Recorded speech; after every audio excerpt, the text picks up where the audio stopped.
In New Zealand, the deadly terror attack. A gunman opening fire, killing more than 40 at one mosque, and then going to a second one and opening fire there too.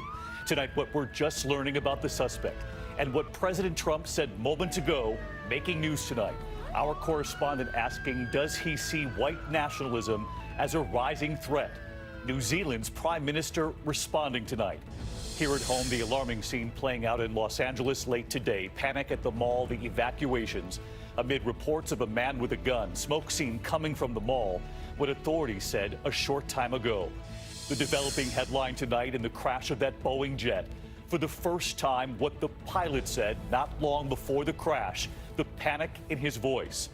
The warning tonight involving a U.S. nuclear power plant because of that deadly storm that stranded drivers and brought tornadoes. That storm now in the east, and Rob is here.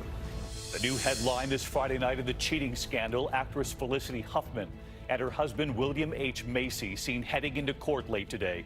And tonight the famous names including Phil Mickelson and what they're now saying. The major development in the mob hit here in New York City, the surveillance and what it shows, how the suspect got that reputed mob boss to come out of his home.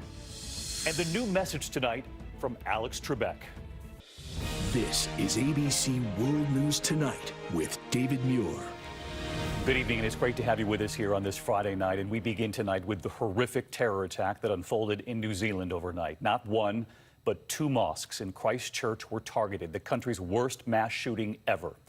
At least 49 people were killed and dozens wounded during services. They were in prayer.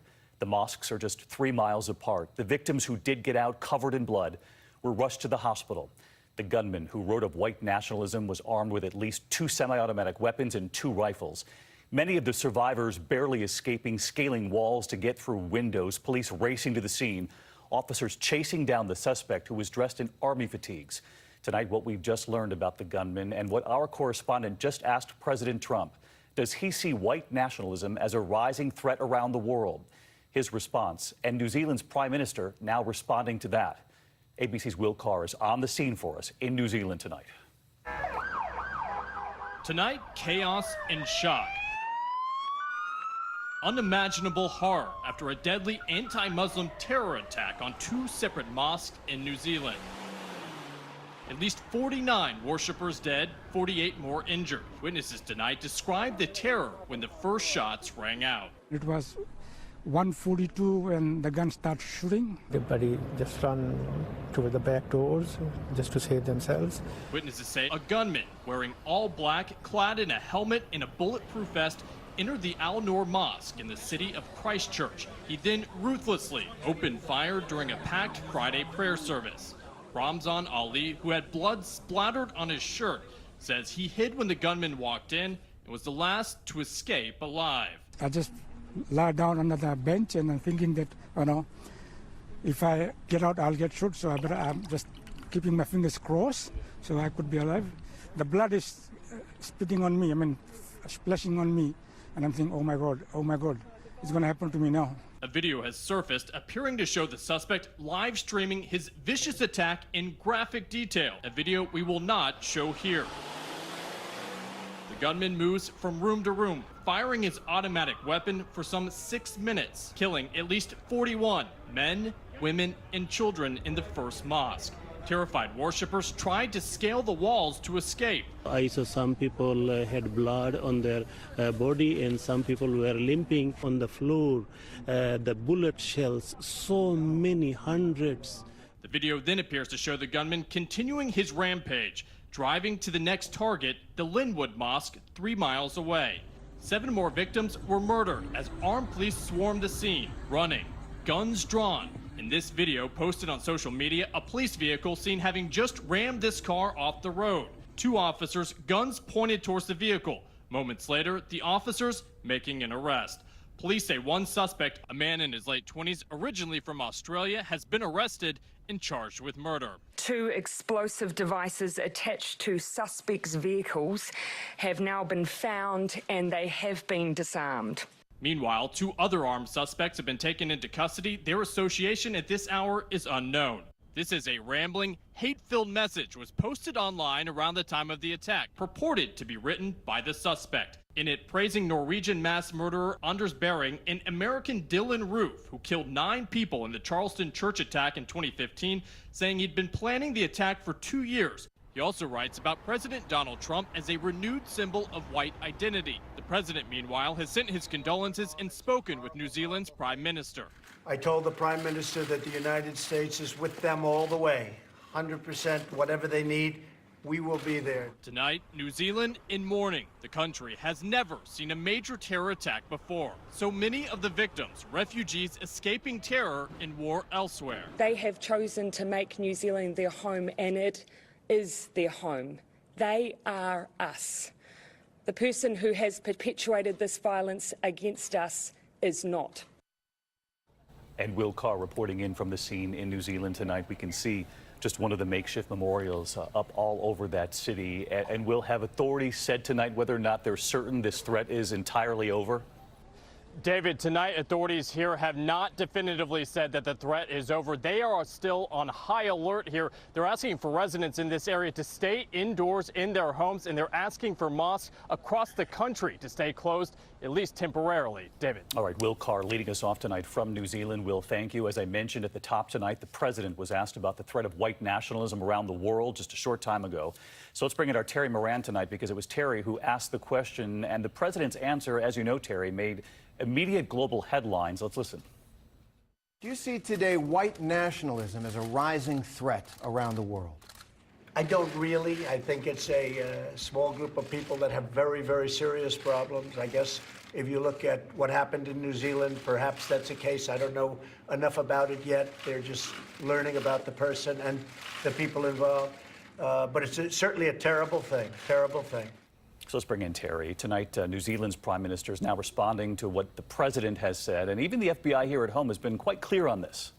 No question, David. The prime minister responded. She made clear she disagrees with President Trump. And as you say, the FBI, counterterrorism experts, law enforcement around the world, they would disagree too. The FBI says that hate crimes rose 17% in this country in 2017. And they also say, counterterrorism experts, that extremist-related killings, 70% of them were committed by members of the far-right or white supremacist movements in the United States over the last decade. And in Western Europe, the threat of terrorism by the far-right is on the rise, too. It's real, and it is growing. David? Terry Moran at the White House on this tonight. Terry, thank you. Meantime, with this global headline, the mass shooting we're following, you can understand the unease when the emergency calls began in Los Angeles today. There was panic for a time at a shopping mall amid reports of a man with a gun. The mall evacuated. Smoke could be seen coming from the mall. And ABC's Marcy Gonzalez tonight on the scene, where authorities are now reassuring the public.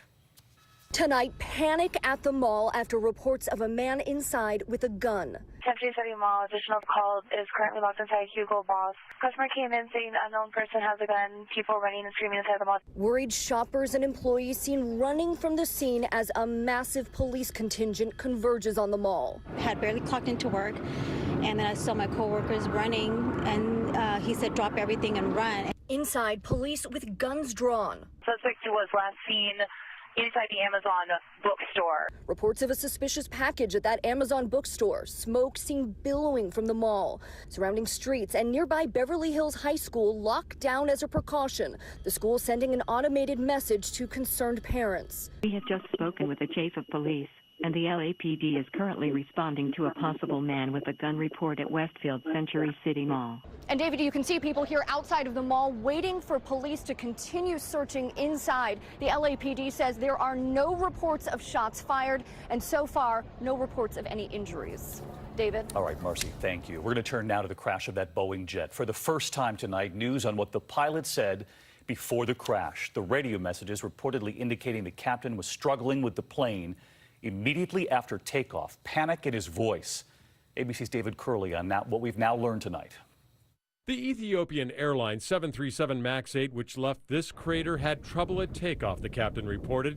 And tonight, an account of the drama that unfolded minutes later with the wild up and down movements of the jet. The New York Times reporting the captain, in a panicky voice, calls out, "Brake, brake, request back to home, request vector for landing." But the jetliner, with 157 on board, traveling at 430 miles an hour, crashes 3 minutes later. French investigators reportedly started working to extract the data from the 2 black boxes today. An aviation source saying it could be Monday before anything is made public. On the ground, investigators are interested in the tail section of the jet, the horizontal stabilizer, which controls nose up and down movement, specifically the jack screw, which moves that part. A source says it was found in a nose down position. With the 370 jetliners towed and parked around the world, American Airlines alone canceled 85 flights today, as Boeing has stopped delivery of the MAXs. But tonight the question remains, is the Ethiopia crash related to the Lion Air crash less than 5 months ago? That crash in Indonesia connected to a new safety feature which nosed down the aircraft, a feature few pilots knew about and heatedly complained to Boeing about in a meeting. After the Lion Air tragedy, we learned that there was equipment on our aircraft that we were not aware of. It wasn't even in our books. Wasn't in their books. That was alarming when we heard that today. David Curley with us live tonight from Reagan Airport. And David, we know after the first Boeing crash, the Lion Air crash, that the FAA issued a directive about that automated system, and you reported on that. We understand a software update is coming, but that still hasn't happened yet? So far, no. Boeing says it's working on this software enhancement and that it will be available in the next couple of weeks, or the coming weeks as they put it. The FAA says likely the end of this month, David. David Curley reporting on this all week long for us. David, thank you. In the meantime, we move on now to a first for President Trump tonight.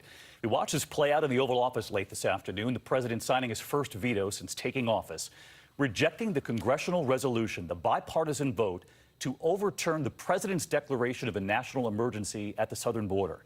The president says it is his, quote, duty to veto it. Newly installed Attorney General William Barr standing off to his side. House Speaker Nancy Pelosi tonight scheduling an override vote for March 26th, but Congress may not have the support to overturn it. And something else President Trump said today, saying of the Russia investigation, there should be no Mueller report. It comes just 24 hours after the House voted overwhelmingly, Democrats and Republicans, in favor of making the Mueller report public for Americans to read. But will they be able to? ABC's Mary Bruce on the Hill tonight. Less than 24 hours after nearly all House Republicans joined Democrats to send an overwhelming message, make the Mueller report public, the president responding. Tweeting the special counsel should never have been appointed, and there should be no Mueller report. After nearly 2 years of investigation, lawmakers say the American people deserve to see the results. The taxpayers paid millions for this information, and they should get to see all of it and not just the assessment of one person. The measure was killed in the Senate by one of the president's top allies, Senator Lindsey Graham. Ultimately, what gets made public is up to the new attorney general, and he's promised transparency. I am going to make as much information available as I can, consistent with the rules and regulations that are part of the special counsel regulations. All right, Mary Bruce live on the Hill tonight. And Mary, I want to get back to that image. Attorney General William Barr right there with the president in the Oval Office today when he signed that veto. The president standing up to Congress on the emergency declaration. But as you reported there, the House also sending a message on the Mueller report saying this should be made public. It was both Democrats and Republicans who said this. And William Barr, as you just showed your report, has promised transparency when it comes to the Mueller report. Well, David, the Attorney General told Congress he will be as transparent as he can be. And despite what the president said today, a majority of Americans, according to a recent poll, 81%, say they do want to see the special counsel's findings. David. Mary Bruce with us on a Friday night. Mary, thank you. And next here this evening, the bomb cyclone that tore across about half the country this week. It's still on the move tonight. We saw traffic paralyzed on the highway by heavy snow in Colorado. The system spawning a dozen reported tornadoes in several states, including Lovelessville, Kentucky. Raging water sweeping away buildings along Highway 12 in Knox County, Nebraska. In fact, tonight, thousands of sandbags have been placed around a nuclear power plant in Brownville, threatened by flooding. We continue to watch that situation. And we're joined by meteorologist Rob Marciano on the track of this thing as it continues to move. Hey, Rob. Hi, David. So many rivers and flood stages across the Midwest, including one near record stage along the Missouri near that reactor. We're talking Wisconsin, we're talking Iowa, Nebraska, Minnesota, and South Dakota. Many of these rivers will continue to rise. We could see this sort of situation tonight in northern New York and northern New England because it's been so warm. 70s in Albany, New York, and Philly today. That cold front could spawn some storms as it passes through. Once it does so, it'll be cooler and thankfully much quieter for the rest of the weekend. David. Rob Marciano. Rob, thank you. There is new fallout tonight involving two of the famous names linked to the college admissions cheating scandal. Actress Felicity Huffman